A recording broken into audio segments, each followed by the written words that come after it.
Across East Tennessee, victims of domestic violence, elder abuse, and human trafficking also often face overwhelming challenges, and many don't know where to turn for help. The Anderson County Family Justice Center is working to change that through a new public awareness campaign. 7th Judicial District Attorney General Dave Clark joins us this afternoon to talk about the center's mission. Hello, good afternoon. Thank you for joining us today. Thanks for having us. Yeah, so first just tell me a little bit about the center and the resources that you provide to community members. Sure. It's a relatively new center, about 5 years old.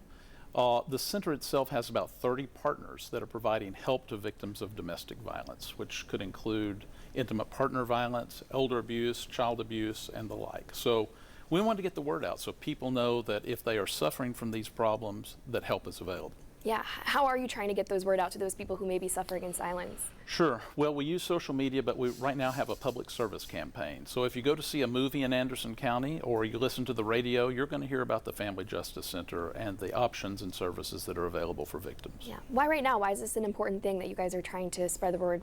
Why is the time now to make sure people know this is available? Sure. Well, the center has been growing steadily, and as we have more resources, we're trying to make more people aware of so that they can receive those services. So right now we have the capacity, and as that capacity increases, we want to make sure that people know that help is out there. Yeah, talk about the need, especially just looking at East Tennessee, the need for this kind of thing. Sure. Well, East Tennessee is no different than other parts of the country in terms of domestic violence.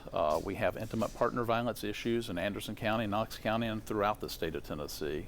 Elder abuse. Oftentimes we find that our elders suffer in silence, embarrassed to let people know, even family members know, that they have been abused, either financially or physically.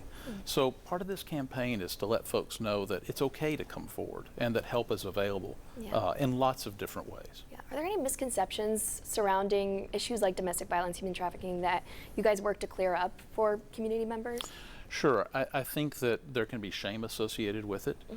We assume that it's always a male defendant and a female victim. That's not always the case. It's more often that than anything else. But we want people to know about the broad range of services. And we're also sensitive to all of the secondary victims, like children that are in the home where domestic violence is occurring. And so we want to make sure everyone's aware and everyone's covered with services. Yeah, you mentioned that some people may feel a little bit of shame. What are some other barriers that may prevent people from seeking the help that's ready for them? Sure, there are all sorts of dependencies that we have come to learn and try and address, whether that's financial dependencies, mental health dependencies, housing issues.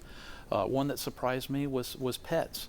People can be reluctant to leave because there's not a place in a shelter that will take a pet. So we've made plans to make arrangements for pets also during housing transitions. And so there are lots of needs, and we have lots of partners to try and address all of those needs. Yeah. We read that you have a one-roof approach for these people seeking resources. How does that help survivors? Sure.